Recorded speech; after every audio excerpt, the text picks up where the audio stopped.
Hi there again, everyone. This is Trevor, owner and operator of 5StarFinishes, and welcome to our Marmorino matte fireplace instructional video. We've sped up quite a few of the sections here to keep the video short and sweet so you can see the entire process start to finish.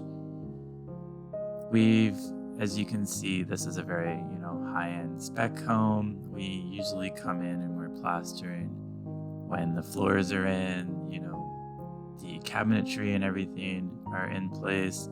There's many expensive items that you can damage.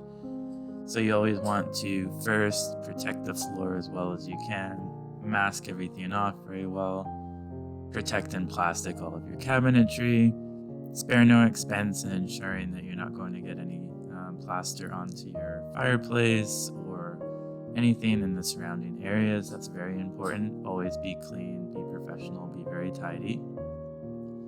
Then we check and ensure that the drywall is free of any defects. If we're doing kind of a chunkier finish like this, we're not too concerned about small nicks, dings, and dents. Then we apply 2 coats of quartz primer. The quartz primer on the first coat, or if it's bare drywall, will be diluted 50-50 so that the polymers of the primer can go right into the actual drywall board and the joints and really consolidate that surface rather than just sitting on the surface itself. You'll find a lot of companies, and just in general in the paint industry, the primers that they use, they just sit on the surface because the acrylics are so thick that if you plaster over a lot of PVA primed surfaces, especially over a technical surface like a zero or non-zero clearance fireplace, sometimes you can worry a little bit about delamination over time. So we prefer our fireplaces to stay raw, and then we do a diluted quartz primer, and then we apply the full strength quartz primer. We let that dry about half an hour to an hour. You can put a fan onto it. Then what you saw there previously was myself putting on our Venetian Italian plaster base coat.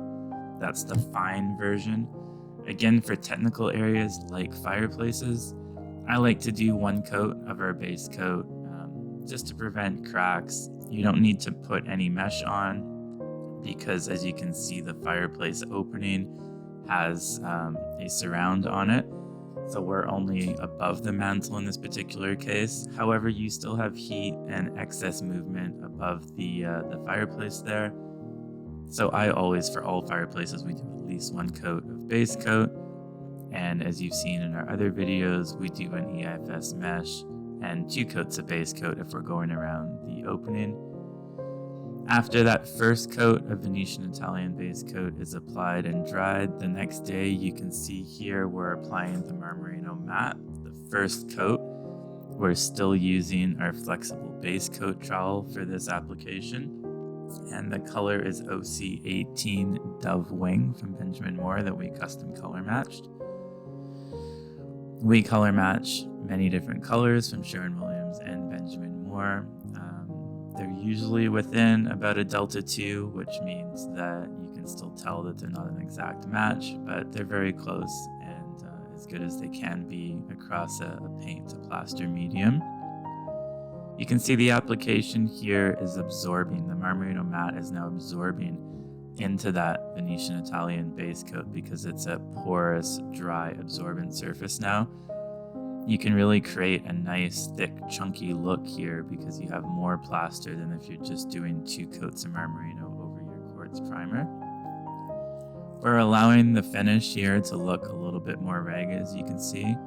We're not worried too much about getting it perfect. And then as it sets up a little bit, we come back with that flexible trowel and smooth it down. You're going to find that the plaster wants to pinhole and have a lot of little openings because it's such a porous surface, that base coat. So as it sets up, as you can see, just come back, lightly smooth it down and close those pinholes up. They will close up nicely as the product and the water comes out a little bit and it gets to that kind of putty-like state, and those pinholes will close very easily. There you can see the extent of the masking. We've got double masking everywhere, plastic everywhere. We're using the extra delicate tape on all of the millwork there to make sure that we don't pull any of the finish off. And you can see how that first coat of the finish is coming together nicely. Another important thing to remember with skip trowel finishes is that you want that color of the Marmorino mat on all your edges and your externals. Some people might miss an area, and on your third coat, which would be your final coat, because it's a skip trowel and you're skipping over certain areas, you're not going to get 100% coverage. So if you don't have 100% coverage on your first coat, you're going to find that you either see the quartz primer or some of the white from your Venetian Italian base coat, and this can be a problem for installers. So it's very important on this here to get the first Marmorino mat coat looking very nice and very professional and having full coverage and making sure your externals look very nice. You can see I'm starting to work over the externals there as well. Smoothing everything down. We don't want the externals to look too nice. Create a little bit of buildup onto them because you are working with a little bit of a more old world finish, and even for polished finishes you need to build up over those externals in order to have enough strength to create a polished finish over them without it breaking off.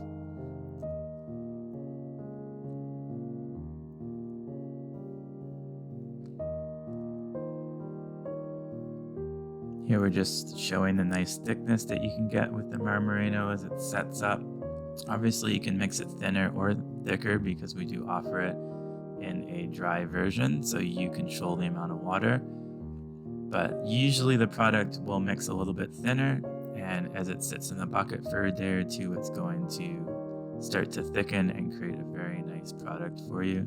The longer that the lime is able to sit and hydrate, the more workability it's going to get. Here we're using smaller tools now. We've got a small lobe. Before we were just using a 6-inch. Now we've switched to a Bianca inox trowel. We're still using a medium size for this rather than a small, because it is still quite a large surface that we have to cover.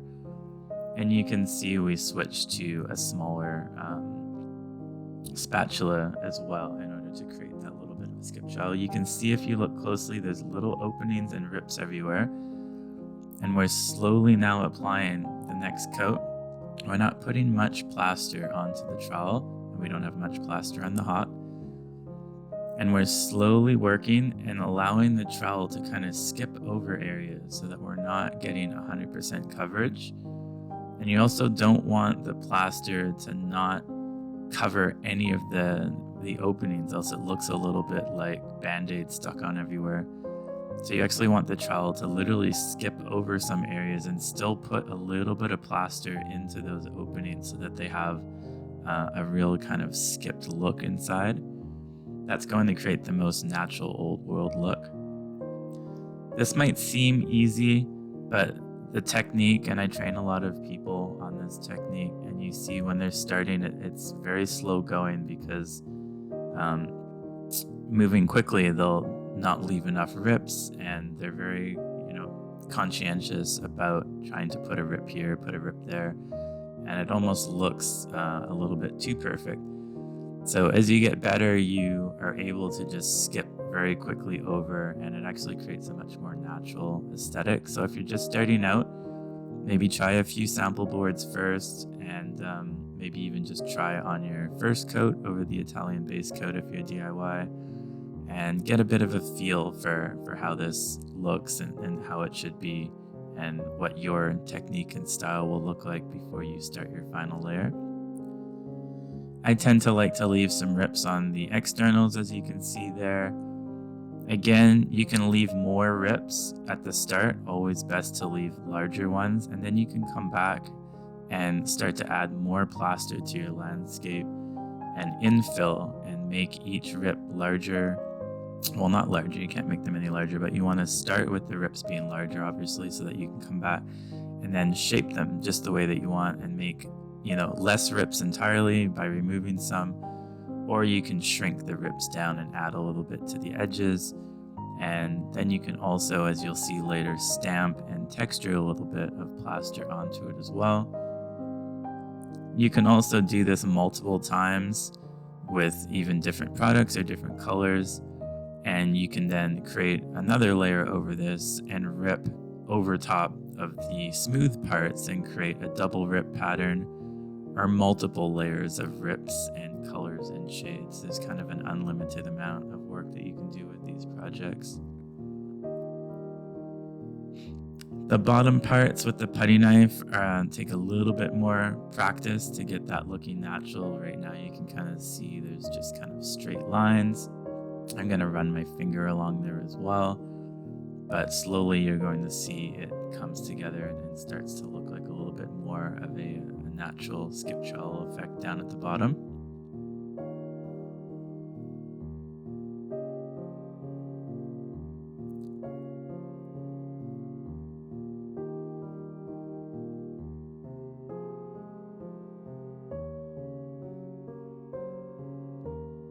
I find it very important as well to run your finger with some extra product around the edges. A lot of people, the difference between something that looks very professional and something that doesn't look as professional could just be as simple as your edges not looking so nice, not having really that plaster pressed into the tape. And then the other issue is not finding a color match silicone as well, and maybe leaving raw edges and not siliconing. Every project I always take the fan deck in to whatever color that we're working with. We'll go to a tile store. There's a few different tile stores. You'll have to find one that's locally selling the Mapei color match silicone. And you can look through and find one that suits. Usually you can find something that's close enough that it works. In this particular case, we had to silicone the bottom because the mantle is quite a distance away. And I believe we added some silicone as well to the plaster the millwork junction. Sometimes these projects look better without silicone. We just did one last week and the builder and myself decided that we wouldn't silicone the area. But I did leave the color match silicone on site, so if they ever want to, they can apply it themselves. It's a judgment call, but in general, it's always good to have silicone on hand, especially for hood ranges and fireplaces, because there's many times where you're going to need it, and it will make your project look many times better than without. Here you can really see the skip trowel technique. It's kind of different in terms of how you hold the trowel, and if you see, it almost looks like I'm barely touching the wall, and I'm not really putting much pressure. I'm really allowing the trowel to literally kind of just skip along and find the areas that it wants to. You're just putting haphazardly a little bit of plaster and just not fully dragging as you would like for a top coat. But you see how there's so little plaster I'm putting on? If you put a lot of plaster, there's no way that you can create that skip trowel effect. So keep the amount of plaster minimal. I know it takes more time. You can see here too, the rips are quite large. You can also change the size of the rips, and if you make a sample for your client, you can discuss kind of the size of the rips that they prefer as well. You can also have a designer or a client, if you're doing a very large project, on site the first day, and they can simply just review your starting point there and say, I'd like a few less rips, and I'd also maybe like them a little bit larger, a little bit smaller.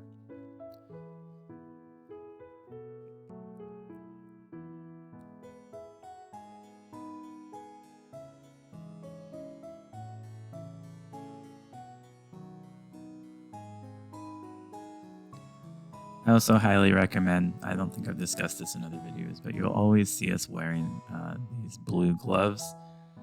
They're a particular glove that I like to use. I just buy them on Amazon. Many of them tend to rip and are very kind of fragile. These ones do quite well. Maybe I'll discuss more about gloves in another video. But if you don't wear gloves, your hands very quickly will start to develop little holes through your fingers and into your skin. And you'll have quite a few issues with, damage to your skin. So we always wear gloves. We always protect our hands. We're always adding cream to our hands. It's kind of a trick of the trade, ensuring that your hands and your skin are in good condition for this, because if you're always working with these products, you don't want your hands to be damaged. And even if you're a DIY, you're even more prone to having some issues because you're not used to contacting lime and cement-based products.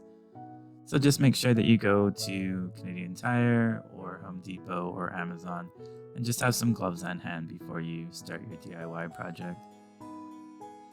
Now you can see as it dries, all of a sudden it starts to really look like an old world effect with multiple layers of plaster. As the base coat and the top coat start to become the same color, as lime always dries lighter, you're seeing really a two-tone effect, but as it dries, it becomes one tone again. So the top coat there, you can see, still is darker than the undercoat, but once that top coat dries, it will actually all be the same color. And you can see that extra little texture stamped over top. You see how it's not all in one plane, and those rips look very natural, and there's multiple other layers upon the rips as well. So there's almost two layers there. Very textured, and if you do not burnish this much, very light burnishing just to press down any little raised areas, then you're going to have a very matte finish from the side. This product will produce some shine. If you let that set up more and more, you can actually begin to polish and shine, and you will have more of a polished old world effect. Here we're using our Stain Shield penetrating sealer. Again, we've discussed this many times, but you want to ensure that you're putting on multiple layers of this and visually seeing that there aren't areas that are lighter or more pronounced than others. If you have too many areas that are more pronounced, sometimes with darker colors, you can see the actual dry lines. So you want to make sure that you have quite a good amount of absorption. See, I like to go over the wall twice. It was looking a little streaky, and now we've gone over with the sealer, and it takes more effort, obviously, but if you fully wet out the plaster, you know it's going to dry very even and look very nice for you. As the sealer is drying, again, we've discussed this in other videos, it helps to kind of wet out the plaster through the side. So rather than waiting until it's dry or waiting until the next day, actually start to take your tape off while that sealer has kind of wet it down a bit. And you still might need an X-Acto knife to cut the edges if your tape is a little bit embedded or is a little bit too tight to the wall. As you can see, I'm getting the knife out there. But having the sealer wetting those edges makes your life much easier. Instead of it taking 2 hours, it might only take half an hour or 45 minutes. So it does save you time and energy. You do want to be careful, again, removing everything. Be very careful around expensive millwork as well. Pull your tape very gently, check for any issues, and be very careful with your knife as you're cutting as well. You don't want to cut into someone's millwork.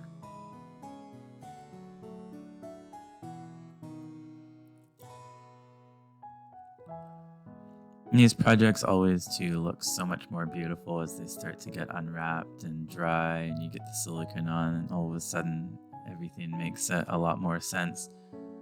Sometimes if you're a DIY or even new to installing, you might be starting your project, and with all the tape and everything on, it might not look as impressive as you might think.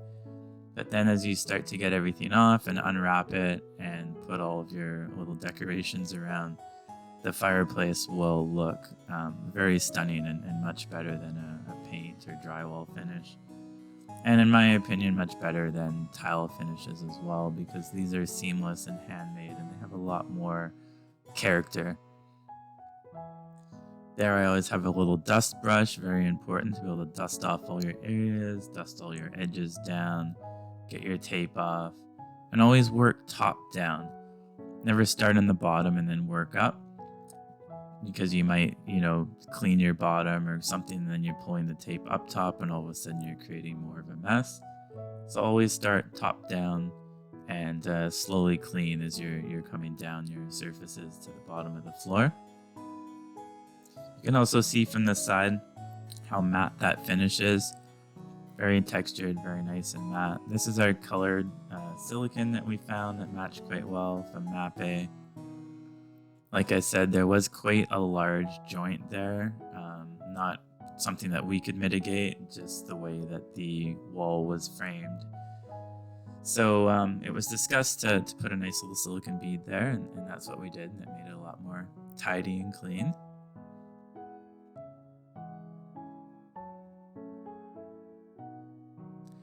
Again, if you're charging big money for these projects, or if you're doing them yourself, adding that little bit of silicone, if you can find the color that matches, sometimes really takes your project up into a much more professional category. Because if you see little raw edges and they're not perfect, sometimes it can really detract from the finish.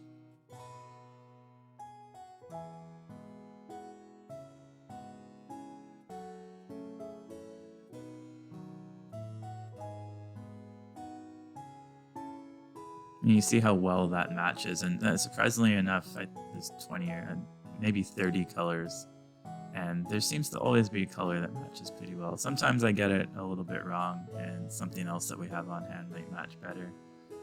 But that eggshell there really matched well, and you can see the walls to the color matched plaster are very similar as well. They're not exactly the same shade, but the idea was to match the plaster to the wall color.